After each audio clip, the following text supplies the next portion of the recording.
My name is Serena Marsh, and at 37, I learned that a house can be stolen while you're overseas defending the very country that prints the deed. For 10 years, I saved for one thing: a seaside home for my parents, Walt and Joan. They had been married for 50 years, and for most of those years, they had struggled just to stay afloat. My father repaired other men's tractors in a gravel lot outside Roseburg, Oregon. My mother cleaned and polished other people's furniture for cash. My childhood smelled like lemon oil and sacrifice. We never had good years. We had lean years and leaner ones. When I was 9, we drove to the coast once. I still remember my mother standing at the railing, closing her eyes as the sound of the ocean rolled in. She smiled and said softly, "Wouldn't it be something to fall asleep to that every night?" I never forgot it. That sentence stayed with me through every hard season of my life. Through college, on an ROTC scholarship, because it was the only door that opened. Through years of military service.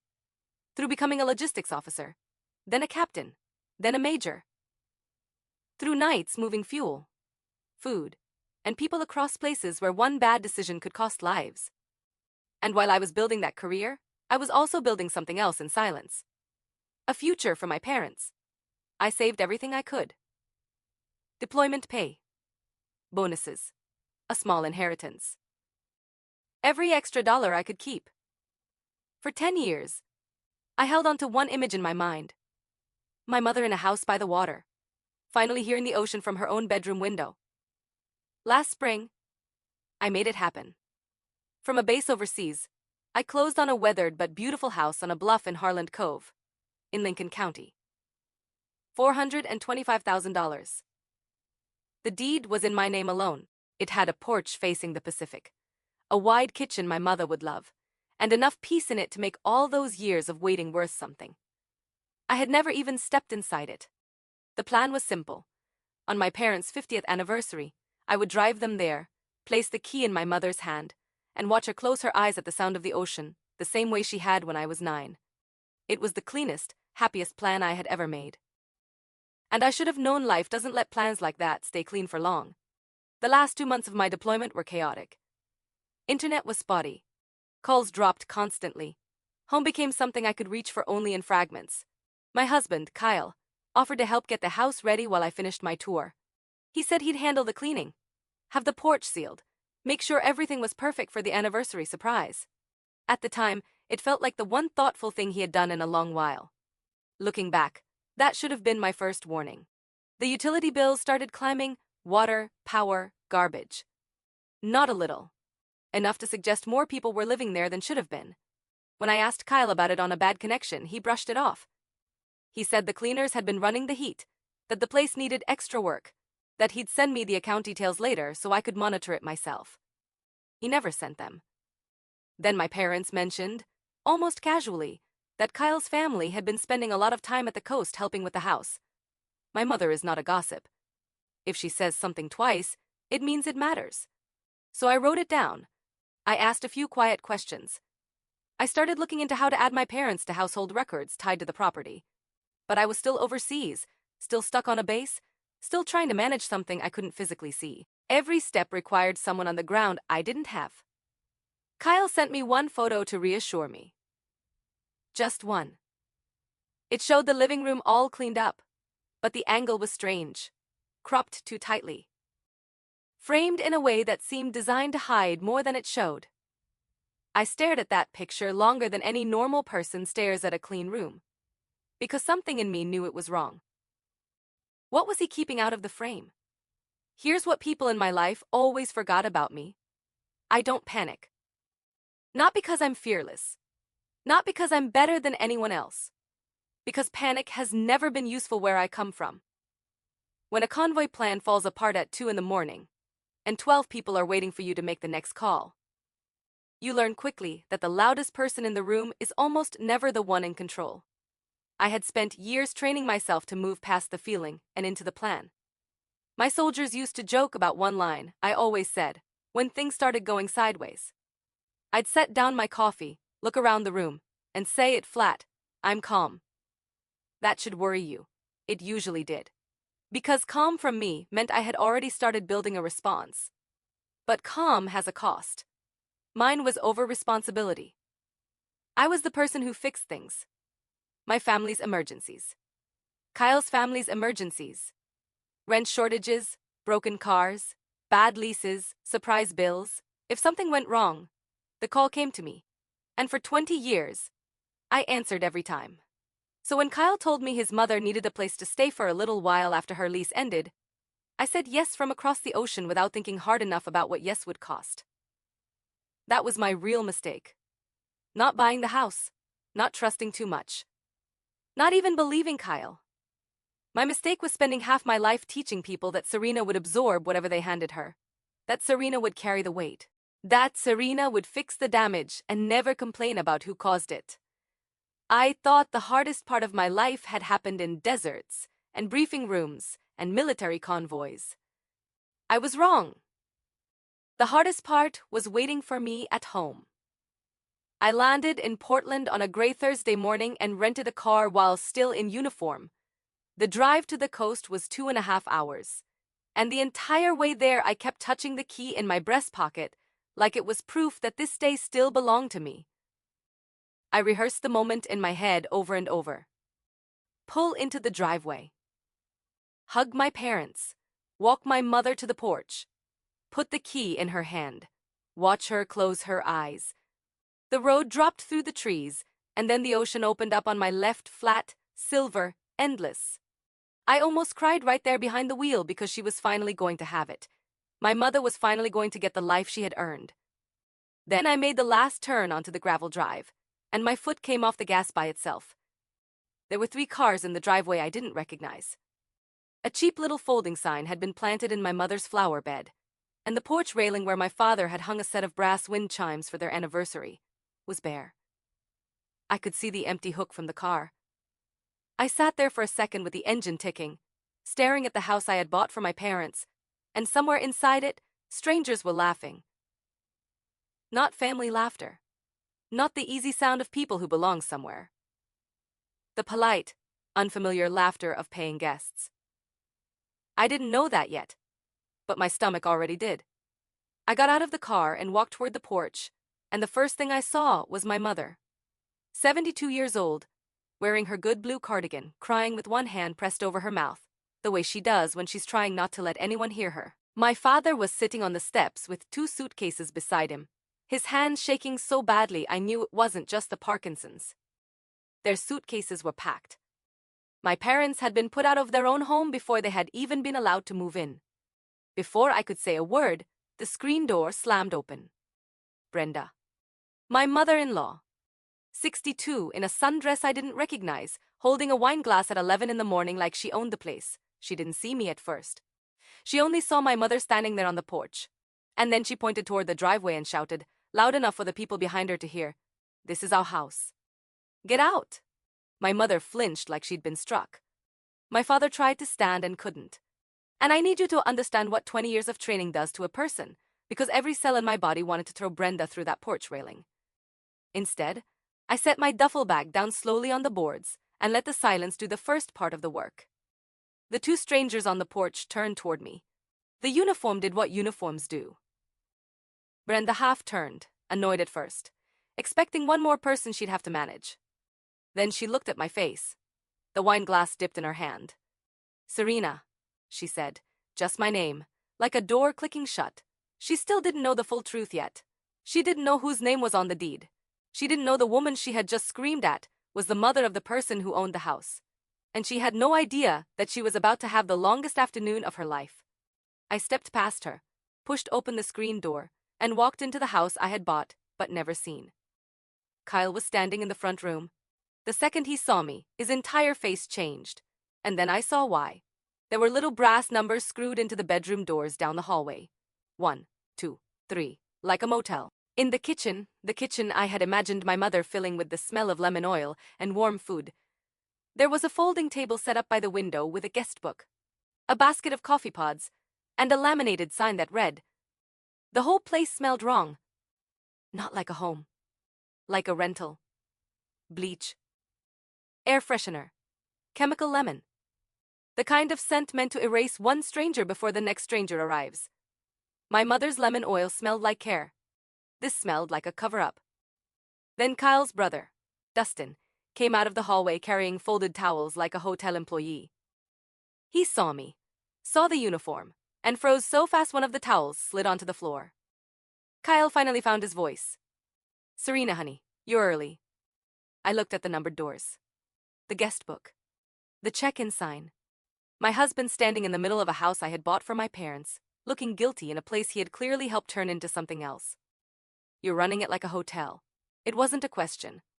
The look that passed between Kyle and Dustin told me everything I needed to know. Kyle wasn't caught in this. He was part of it. Everyone in that room braced for me to explode. That's the thing about people who only understand anger, they expect more anger back. They know how to defend against shouting. They know how to turn a fight into a distraction. So I gave them nothing.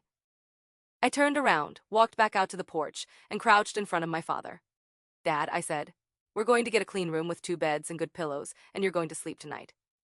He started apologizing. I stopped him immediately. I carried their suitcases to the rental car myself, one in each hand, and drove them 15 minutes up the highway to a small oceanfront motel. A real one. One with a license on the wall, and no one pretending it was something it wasn't. I got them a room facing the water. I made my mother sit on the bed while I turned on the heat. She kept saying she didn't understand. She and my father had come to move in exactly when we planned, and Kyle's family had told them there had been a change. I looked at her and said, "There has been a change. Mine." That almost made her smile. I got them dinner. I waited until my father's hands finally stilled in sleep. And then, I sat outside under the motel's buzzing parking lot light with a legal pad on my knee, and did the one thing I have always known how to do when something is broken on a scale too big to lift alone. I made a list. Who was living in my house? Since when? Who put the listing up? Who was taking the money? I wrote it all in block letters, the way I would draft an operations plan.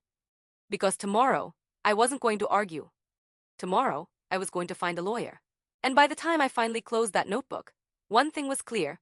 Whatever this was, it was no longer just a family problem. It was a theft with a welcome sign on the porch. And I was done being polite about it. The next morning, I drove 20 minutes south to Newport and walked into an office above a bait shop. That's where I met Paula Renner. Gray bob, reading glasses on a chain, and the kind of face that told you she had seen every version of a family trying to steal from itself. I laid the deed on her desk first. My name. Only my name.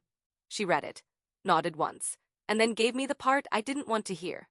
If they've been living there for more than a month, she said, you can't just change the locks and throw their things out. In Oregon, that can turn into an illegal self-to-help eviction. I stared at her. The house was mine. I had paid for it. My name was on the deed, and somehow I still couldn't walk in and remove the people who had pushed my parents out of it. Paula saw the look on my face and held up a hand. You don't kick the door in, she said. You go through the court. You serve notice. You file properly. You let a judge do the removing for you. It's slower than you want, but it's clean, and clean wins. Then her expression sharpened. You said they're renting rooms online? I nodded. That's different, she said. Out here, a short-term rental needs a permit. It pays lodging tax. If they're operating without either, this isn't just a family mess anymore. It's leverage. That word changed everything. Leverage. I had walked into her office ready for a fight. I walked out with something better than rage. A process. That afternoon, I went back to the house to give Kyle's family one chance to leave the easy way. Brenda was sitting on my porch in my mother's chair with Kyle's Aunt Marlene beside her. Both of them stretched out in the sun like they had earned the right to be there. I kept my voice even. Brenda, I said, I'm only going to say this kindly once. This is my house. My parents are moving in. You and the rest of Kyle's family need to make a plan to be out. Brenda laughed. Not nervous laughter. Not embarrassed laughter. A real laugh. Head back. Mouth open. Like I had just said the funniest thing she'd heard all week. Your house? She said. Bought with whose marriage? Please. We made this place work. You people are nice, Serena, but you're farm people. You don't know how to turn a place like this into something profitable. We do. Marlene nodded along beside her like a backup singer. Then Brenda delivered the line she had clearly been saving for me. Slowly, carefully. Like she wanted it to stick. Honey, you were never really one of us. That one landed. Not because I believed her, because she said it with the confidence of someone who thought she had already won. Kyle was inside. I could see his shape through the screen door, and he never came out. He let his mother stand there and say it for him. And for one dangerous second, the cruelty almost worked. But Brenda got careless. As I turned to leave, she called after me with a smile in her voice.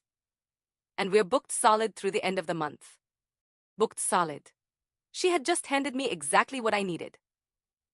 That night, sitting on the motel bed while my mother slept beside me, I found the listing in under 4 minutes. Holland Cove Beachfront Retreat. Coastal Luxury. Sleeps 8. Host name, Dustin. $340 a night. I opened the photos, and my hand went cold. The cover image was the master bedroom. The one with the ocean view.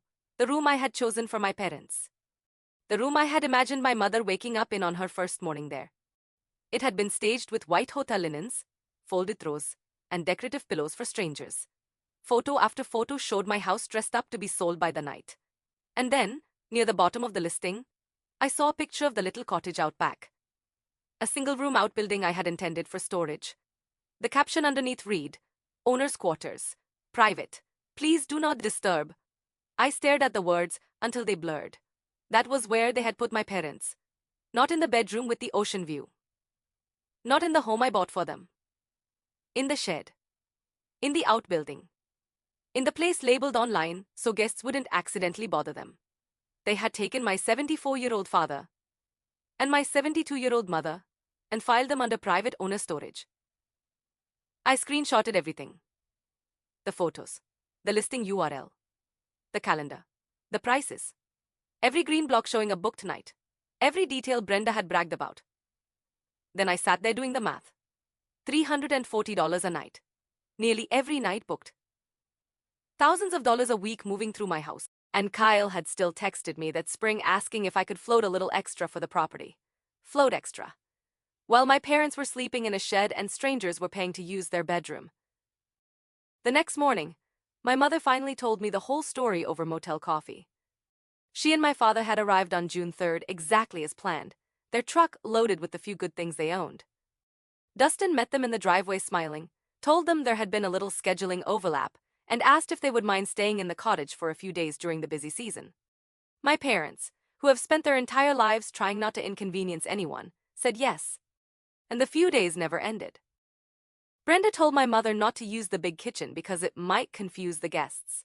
My mother, who had spent a lifetime polishing other people's furniture, was told to stay out of her own kitchen so strangers wouldn't be inconvenienced.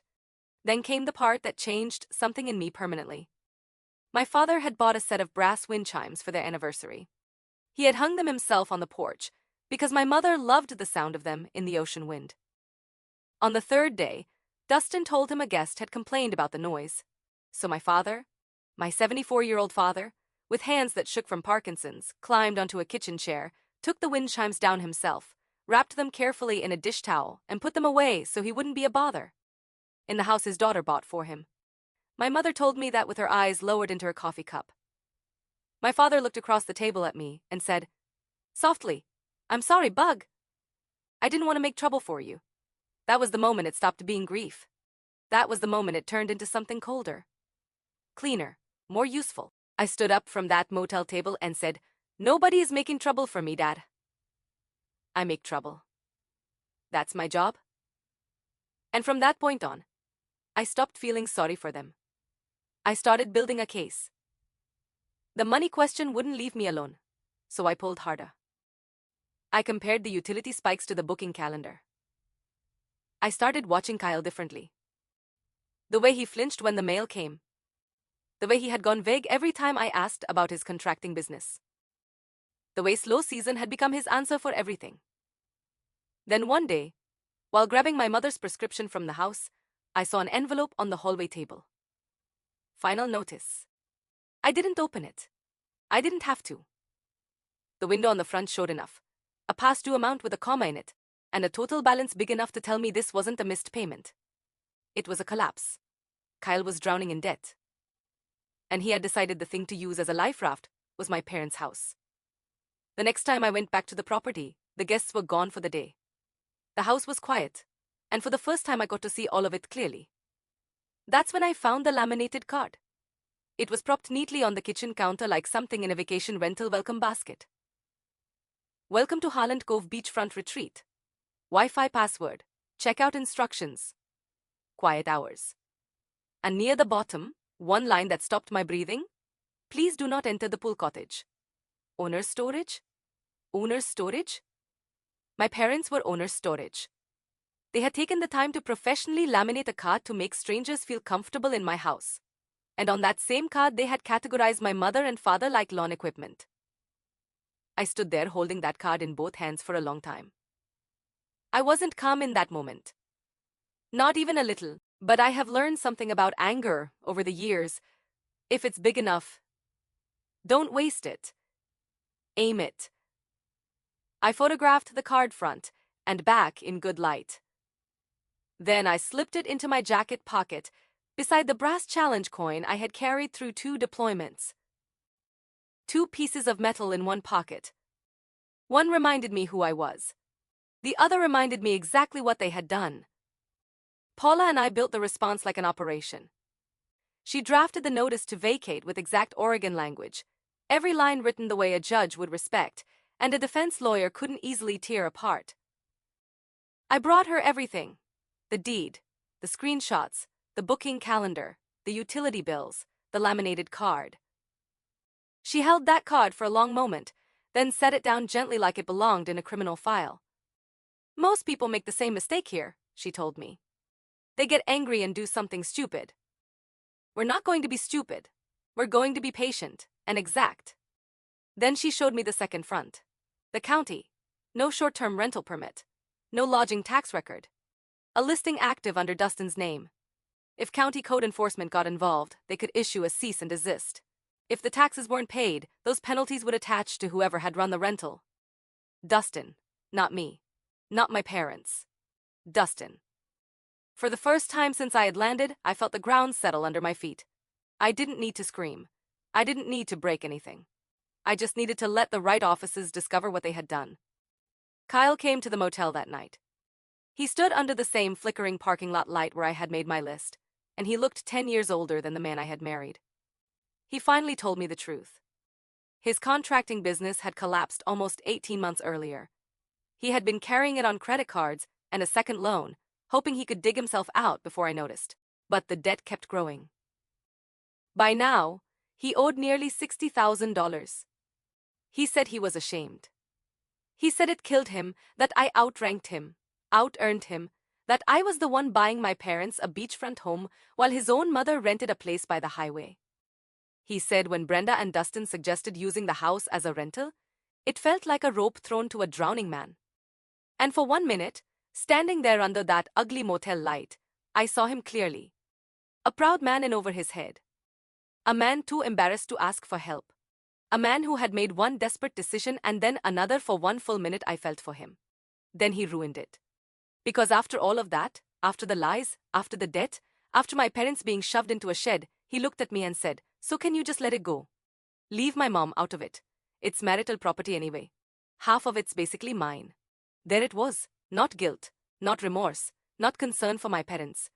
A claim. He wasn't asking for forgiveness. He was asking me to stop protecting the people I bought that house for. And I had already asked Paul about that exact argument. The deed was in my name. The purchase funds were traceable to me. Deployment pay, savings, inheritance, everything documented.